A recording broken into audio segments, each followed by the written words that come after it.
Good morning everyone. आज की class में हम लोग एक्सटीरियर एंगल प्रॉपर्टी के बारे में पढ़ेंगे। एक वेरी इंपॉर्टेंट प्रॉपर्टी है। इस क्लास में तो आपकी काम आएगा ही आएगा, क्लास 9th में भी ये रिपीट होनी है ये टॉपिक, ठीक है। तो आज की क्लास वेरी इंपॉर्टेंट क्लास है। सभी बच्चे इस प्रॉपर्टी को ध्यान से समझेंगे और सीखेंगे, ठीक है बेटा। चलिए, what is exterior angle? When a side of a triangle is extended, then angle formed between the extended side and the triangle is called exterior angle. Triangle के किसी भी एक साइड को अगर आप एक्सटेंड करते हैं, जैसे आप फिगर में देख रहे होंगे कि ABC एक ट्राइंगल है, इसका जो BC साइड है इसको हमने एक्सटेंड किया है पॉइंट D तक। BC साइड को हमने एक्सटेंड किया है। तो किसी भी एक साइड को एक्सटेंड करो तो ये एक्सटेंडेड साइड जो है ये ट्रायंगल के साथ जो एंगल बनाता है बाहर की तरफ, उस एंगल को बोलते हैं एक्सटीरियर एंगल।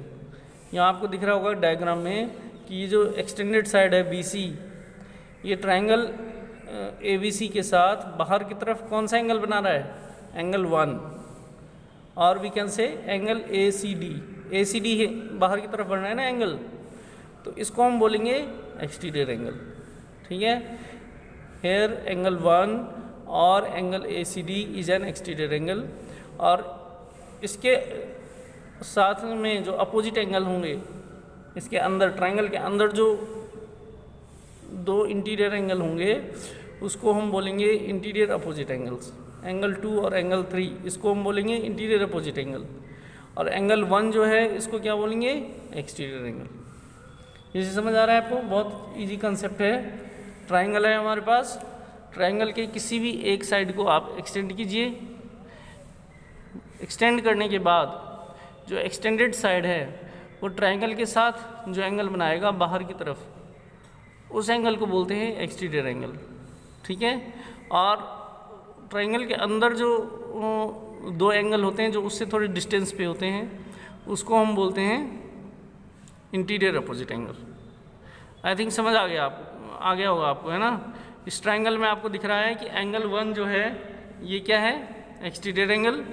और ट्रायंगल के अंदर दो एंगल हैं, एंगल A और एंगल B, और you can say that angle 2 और एंगल 3, ये दोनों जो हैं इसको बोलेंगे इंटीरियर अपोजिट एंगल, ठीक है। Now what is exterior angle property says?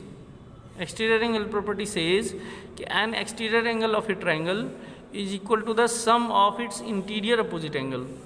जो बाहर वाला एंगल है वो किसके बराबर होता है? जो उसका इंटीरियर अपोजिट एंगल है उन दोनों के सम के बराबर होता है। वेरी इंपॉर्टेंट प्रॉपर्टी है, ये आपको ढंग से समझना है। एंगल 1 बाहर बना हुआ है, और एंगल 1 के इंटीरियर अपोजिट एंगल कौन से होंगे? जो ट्रायंगल के अंदर होंगे और एंगल 1 से थोड़े दूरी पे होंगे, ठीक है। एंगल 1 के साथ नहीं हो, एंगल 1 से दूर हो। तो इंटीरियर अपोजिट एंगल कौन कौन से होंगे? एंगल 2 और एंगल 3, ये इंटीरियर अपोजिट हो जाएंगे। तो एंगल 1 की जो वैल्यू होगी वो किसके बराबर होगी? Angle 2 plus angle 3। This is called exterior angle property, ठीक है। Angle 1 is equal to angle 2 plus angle 3, ठीक है। चलिए अब इसका एग्जाम्पल देखेंगे, एग्जाम्पल से आपको और अच्छी तरह समझ आ जाएगा। यहाँ पे फर्स्ट एग्जाम्पल है, यहाँ आपको शेप दिख रहा है, ट्रायंगुलर शेप है। इसमें बाहर की तरफ एंगल बना हुआ है एक्सटीरियर एंगल, इसकी वैल्यू x है। और इंटीरियर अपोजिट एंगल x का इंटीरियर अपोजिट कौन कौन से हैं? 50 degree and 70 degree. Now we have to find the value of x। ये 6.2 का क्वेश्चन नंबर 1 है। तो इसमें x की वैल्यू कितनी आ जाएगी? 50 प्लस 70, 50 प्लस 70 इक्वल टू 120। जो एक्सटीरियर एंगल होता है वो किसके बराबर होता है? It is equal to the sum of interior opposite angle. तो x की वैल्यू कितनी आ जाएगी? इसकी जो इंटीरियर अपोजिट एंगल है उसको प्लस कर देंगे। x is equal to 50 plus 70, this is equal to 120 degree.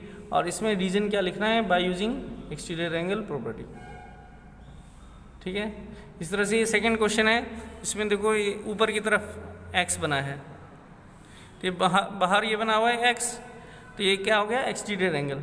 और इस x के साथ वाले इंटीरियर एंगल को छोड़ देंगे, बाकी जो दो इंटीरियर एंगल हैं उसको क्या बोलते हैं, इंटीरियर अपोजिट एंगल।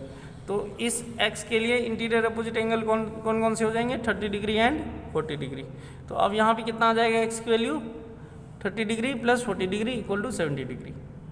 इसमें रीजन क्या लिखना है, बाय एक्सटीरियर एंगल प्रॉपर्टी, आपको रीजन जरूर लिखना है, ठीक है। इस तरह से थर्ड पार्ट है, क्वेश्चन नंबर 2 है आई थिंक ये क्वेश्चन 2 फर्स्ट पार्ट। इसमें हमें एक्सटीरियर एंगल गिवन है 115 डिग्री और दो इंटीरियर अपोजिट एंगल होते हैं, उसमें से एक इंटीरियर अपोजिट दिया है और दूसरी की वैल्यू हमें फाइंड करना है।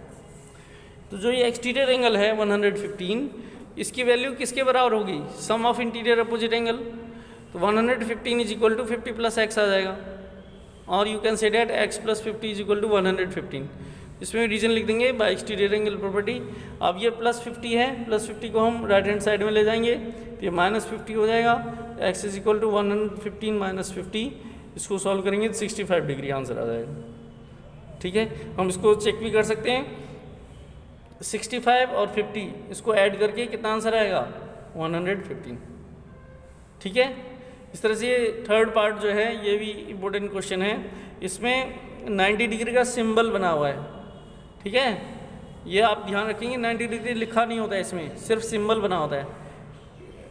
तो किसी किसी क्वेश्चन में ये सिंबल बना हुआ आएगा तो उसको हम 90 डिग्री मानेंगे। जहाँ मैंने 90 लिखा है वहाँ एक सिंबल बना हुआ है 90 डिग्री का, ये 90 डिग्री के एंगल का सिंबल होता है। इस सिंबल को सभी बच्चे याद रखेंगे। तो इसमें एक्सटीरियर एंगल 125 है और इंटीरियर अपोजिट एंगल कौन कौन से हैं, एक्स और 90 डिग्री।